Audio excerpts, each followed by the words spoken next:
The night my daughter asked me why another man's name was saved as home in my wife's phone, I realized my marriage had already ended. I just hadn't been told yet. I'm Mira. I'm 39, and for most of my adult life, I believed stability was the same as happiness.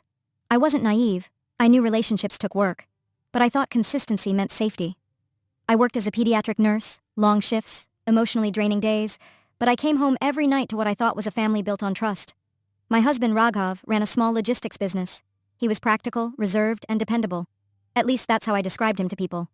We had a 9-year-old daughter, Anya, who was the center of everything I did. Every decision, every sacrifice, it all came back to her. For years, our life was predictable in the best way. School runs, late-night dinners, weekend grocery trips. Nothing extraordinary, nothing alarming. Until the small things started to feel off. It wasn't one big moment. It never is. It was a pattern I didn't want to see. Raghav began coming home later than usual. At first, it made sense. His business had expanded recently. More clients, more deliveries, more pressure. I supported him. I encouraged him. But the late nights became later. Then unpredictable. Then unexplained. He started guarding his phone, taking calls outside, smiling at messages he never shared. I noticed everything. I just chose silence. Because once you ask the question, you have to be ready for the answer. And I wasn't ready yet. The moment that changed everything didn't come from him. It came from my daughter. One evening, Anya was playing with Raghav's phone while he was in the shower. She came to me casually, innocent, unaware of the storm she was about to start. She asked why someone named Neha was saved as home in Papa's phone. I remember freezing, not reacting, just absorbing. I asked her what she meant. She showed me. And there it was. A contact saved as home, but the number wasn't mine. Something inside me went quiet, not loud, not panicked, just still. I didn't confront him that night. Instead, I waited until Anya was asleep. Then I checked his phone. I didn't need to scroll much. Messages don't lie. They tell you exactly what someone doesn't have the courage to say to your face. There was no confusion, no ambiguity. This wasn't a mistake. It wasn't new. It was a relationship. Months, maybe longer. Plans, meetings, emotion, and something that hurt more than anything else. Familiarity. He spoke to her the way he used to speak to me. That's when the pain settled in. Not sharp, heavy, like something pressing down on your chest that you can't push away. I sat there in the dark, holding the phone, realizing that the man sleeping in the next room wasn't the person I thought he was. And worse, he hadn't been for a long time. The next morning, I made breakfast like nothing had happened. I packed Anya's lunch. I asked Raghav about his day. I played my role perfectly, because I needed time, not to process, to prepare. Over the next few weeks, I became two people. On the outside, I was the same wife, the same routine, the same calm presence. On the inside, I was collecting everything. Proof, bank statements, call records, schedules. And what I found made the betrayal even deeper. He wasn't just cheating. He was planning a life outside our marriage. There were financial transfers, small at first, then larger. Rent payments, expenses that didn't belong to our household. He wasn't confused. He wasn't lost. He was deliberate. That's when something shifted in me. I stopped asking why, and started asking what now. Because I had a daughter to protect, and I refused to let her grow up in a home built on lies. The turning point came sooner than I expected. One afternoon, Anya came home from school unusually quiet.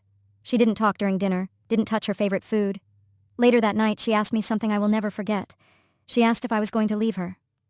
That question broke something inside me that I didn't even know was fragile. I asked her why she would think that. She said she heard Raghav on the phone, talking about moving, talking about a new place, without us. In that moment, everything became clear. This wasn't just betrayal. It was abandonment. Not just of me, of our child. And that was something I couldn't ignore. That was the moment I stopped being passive. I contacted a lawyer the very next day, quietly, carefully. I laid everything out, the evidence, the finances, the situation with Anya. And for the first time since all of this started, I felt in control. The plan wasn't revenge, it was protection. But the truth has a way of delivering justice on its own. The legal process moved forward. Documents were filed, assets were secured, custody arrangements were prepared. And I waited. Not for him to confess, but for the truth to reach him. He found out when he was served the papers, at work, in front of people. He came home early that day, confused, angry, desperate. He asked how I knew, why I didn't say anything, why I didn't try to fix things. And for the first time since I discovered everything, I spoke. Not emotionally, not angrily, just clearly. I told him I wasn't fixing something he had already replaced. I told him I wasn't competing for a place in a life I helped build. And most importantly, I told him he didn't just betray me. He broke something in our daughter that would take years to heal. That was the moment he realized this wasn't something he could talk his way out of. The court proceedings revealed everything. The financial manipulation, the hidden living arrangements, the long-term nature of the affair, and the most damaging part, his plan to slowly separate from us without confrontation. It didn't sit well with anyone. Not the court, not his family, not even the people he thought would support him. The woman he was involved with distanced herself the moment things became public. Because secrecy is exciting, consequences are not. In the end, the outcome was clear. I got full custody of Anya, the house, and the financial stability needed to rebuild our lives. But what mattered most wasn't what I gained, it was what I protected. As for Raghav, he didn't lose everything in one moment.